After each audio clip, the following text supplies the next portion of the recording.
नमस्कार, आप देख रहे हैं लल्लू लाल न्यूज चैनल और मैं हूं आपके साथ वैशाली।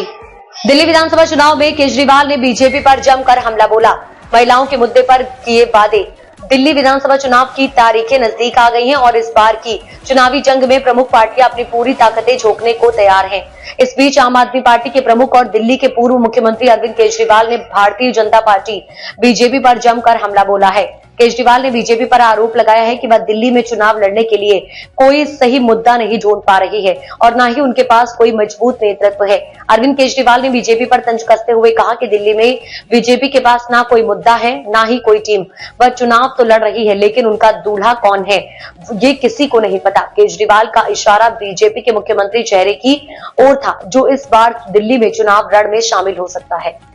उन्होंने कहा कि बीजेपी सिर्फ और सिर्फ अरविंद केजरीवाल को गाली देने के अलावा दिल्ली के विकास के बारे में कोई बात नहीं करती। उनके मुताबिक बीजेपी का कोई ठोस चुनावी प्लान नहीं है, बल्कि वे केवल केजरीवाल की आलोचना करने में व्यस्त हैं।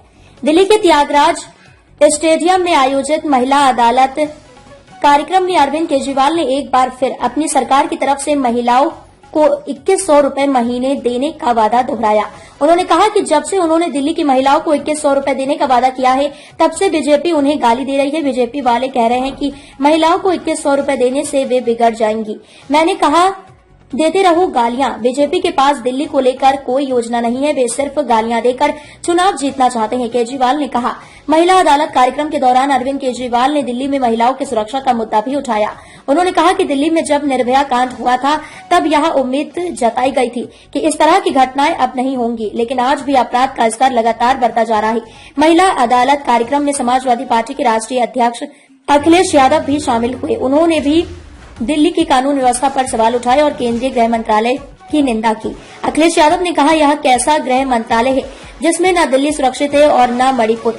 उनका यह बयान मणिपुर में चल रहे हिंसा के मामले को लेकर था, जिसे केंद्रीय गृह मंत्रालय पर जिम्मेदार ठहराया जा रहा था।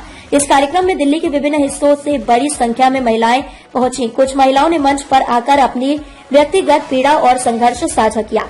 दिल्ली विधानसभा चुनाव में इस बार का मुकाबला और भी दिलचस्प होता जा रहा है। अरविंद केजरीवाल ने महिलाओं के मुद्दे को मुख्य रूप से उठाते हुए बीजेपी पर हमला बोला है और दिल्ली के विकास के लिए अपनी योजनाओं को सार्वजनिक किया है। चुनाव में जीत हार का फैसला अब दिल्ली की जनता के हाथ में है, जो इस बार की चुनावी लड़ाई में प्रमुख मुद्दों को ध्यान में रखते हुए अपनी राय देंगी।